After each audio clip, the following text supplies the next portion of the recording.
RCP Singh ji लगातार OSD थे। अब वो कह रहे हैं कि इनको सीएम चलाने नहीं आता, 4 घंटा ये भुज्जा खाते हैं, 3 घंटा सोते हैं, 11 बजे आते हैं। अब ओएसडी पीएस भी ज्ञान देने लगे। कितना भी खराब हो जाए नीतीश जी, पर्सनल लेवल पर नीतीश जी के ईमानदारी पर चैलेंज नहीं की जा सकती। ईमानदारी नीतीश जी की आइडियोलॉजी बीजेपी की आइडियोलॉजी तो नहीं हो सकती ना। वो सेकुलरिज्म से कभी कंप्रोमाइज नहीं किए। याद करिए आप, चौबे जी और गिरिराज सिंह के खिलाफ उन्होंने कार्रवाई की। कांग्रेस महंगाई से लड़ रही है, पप्पू यादव महंगाई से, और बीजेपी राहुल गांधी से लड़ रहा है। कांग्रेस बीजेपी के खिलाफ लड़ रही है इस कंट्री में। आम आदमी की आवाज बनी हुई है। ऐसे समय में नीतीश कुमार जी को सोनिया जी का मार्गदर्शन लेकर के अविलंब निर्णय लेना चाहिए और आगे बढ़ना चाहिए और देश को दिशा देना चाहिए। आप भी चाहते हैं आरजेडी के साथ चले जाए? भैया, राजनीति में आरजेडी का फलना साथ जाना मतलब क्या है? लालू यादव जी लगातार बीजेपी की सरकार जाए, नीतीश जी की आइडियोलॉजी बीजेपी की आइडियोलॉजी तो नहीं हो सकती ना। वो सेकुलरिज्म से कभी कंप्रोमाइज नहीं किए। याद करिए आप, चौबे जी और गिरिराज सिंह के खिलाफ उन्होंने कार्रवाई की। भागलपुर में चौबे जी के बेटा के खिलाफ कार्रवाई की, अरेस्टिंग हुई। कब समझौता किया नीतीश कुमार आज तक? मैं नहीं मानता। एक बात अलग है कि राजनीति में ना हम फंसाते हैं ना बचाते हैं, ये बातें तो अब हो नहीं सकती। जितनी सत्ता है वो फंसा के और बचा के ही होती है। सलाह नहीं दे सकता हूं, आग्रह करूंगा।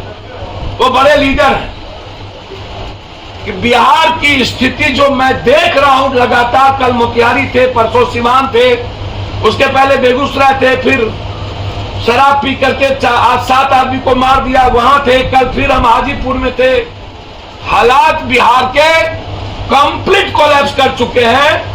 पदाधिकारी और माफिया मिल करके राज चला रहा है। जनप्रतिनिधियों का रेस्पेक्ट खत्म हो गया।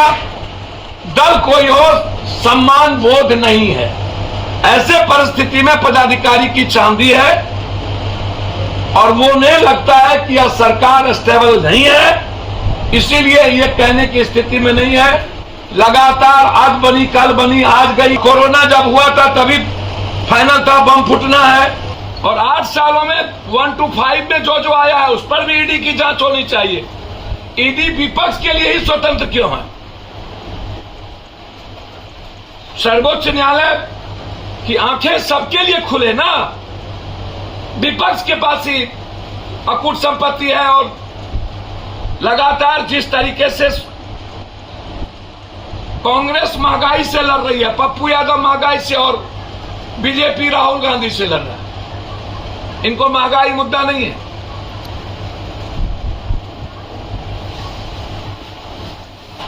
बिहार की हालात अच्छे नहीं है।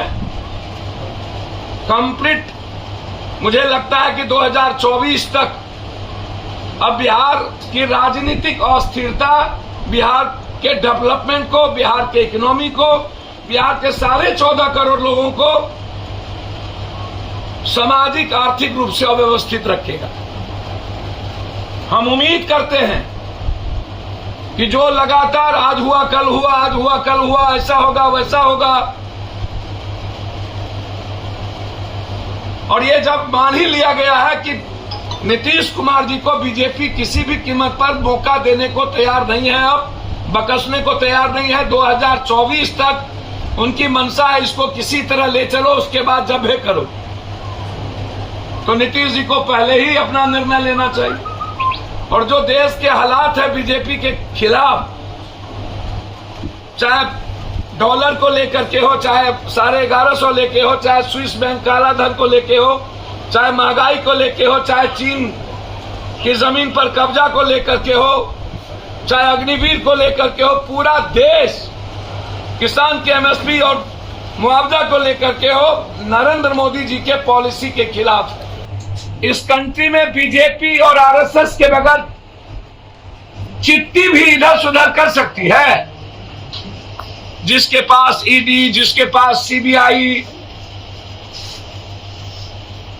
जिसके पास मरवाने की बड़ी ताकत, सरकार तोड़ने की ताकत, असम में भी बंगाल का सीआईडी गया, पहले ही वहां असम पुलिस बैठी हुई थी।